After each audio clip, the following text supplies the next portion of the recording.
Hi, my name is Simon Locke. I'm the founder and CEO of Communications Match. Today, I'm delighted to be with Ken Jacobs. Ken is the principal of Jacobs Consulting and Executive Coaching. Ken's produced a new ebook, How to Lead the Leaders on Your Team. Ken, in your new book, you talk about the importance of recognizing and treating leaders in training as leaders. What are the keys to doing this? Well, I think when we're talking about the leaders on your team, the leaders in training, those with leadership potential, it is about treating them as and recognizing their leadership skills even before you've necessarily promoted them into positions of leadership. It's so important to do that because when you do that, you build their confidence, you build a desire in them to lead more effectively, and you're sending a message to their peers, to their teams, and if they have clients, internal and external, to their clients, that you view them as a leader. And that will result in those individuals wanting to follow them. Very, very effective and powerful. You make a distinction between delegating and empowering, and between being a teacher and a coach. What are the differences and why are they important? They're very important and they're quite distinct. You know, looking at the first two, delegating and empowering. Delegating is about giving away the lowest 5 or 10 or 20% of your job so you can focus on your senior assignments and tasks. So that's the giving away, and we always encourage that. That's how you create a leadership legacy. Empowerment is just what it sounds like. It's giving them the power to be responsible, to do it their way. And it means recognizing they will do it differently and they might do it better.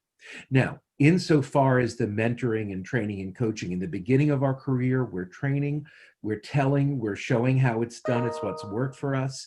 Then we hopefully, we must actually rotate into mentoring, which is more listening, maybe advising and counseling, but ultimately to be effective at leading leaders and leaders in training, you've got to shift into coaching, engaging their brains by asking empowering questions. It is so much more effective and so worth it to understand how to do so and how to coach.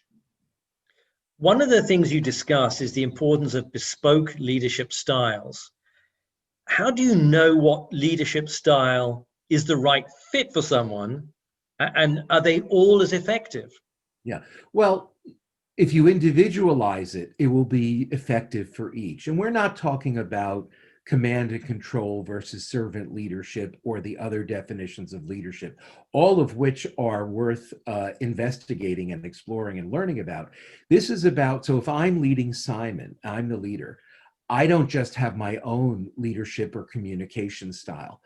I've studied and I've observed what are Simon's values, what drives him, what are his motivators, and then when I ask him to do something, when I ask him to lead something, I'm connecting that not just to my values or the organization's values, but to him. We're making that connection.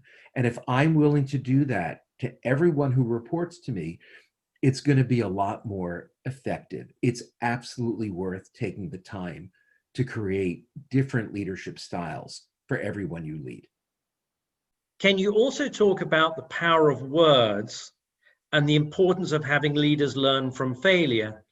Why are these two separate but interrelated ideas so important? They are interrelated indeed. You know, everybody watching this is in communications or PR or marketing. We're all probably wordsmiths, so we know the power of certain words. And the one word I want you to use is yes. Very powerful word. Say yes to your leader in training. Say yes more often. And say yes even when you're in doubt. That will so empower them to step up and lead and take educated risks, which leads us to the next idea of failure. You know, there are leaders and people throughout history, highly, highly effective, who celebrated their failures as learning opportunities, as milestones along the way to their ultimate success. We're talking Edison and Einstein and Charlie Chaplin and Ella Fitzgerald and Dolly Parton, and the list goes on and on and on. When you say yes more often, you're telling that person, take an educated risk.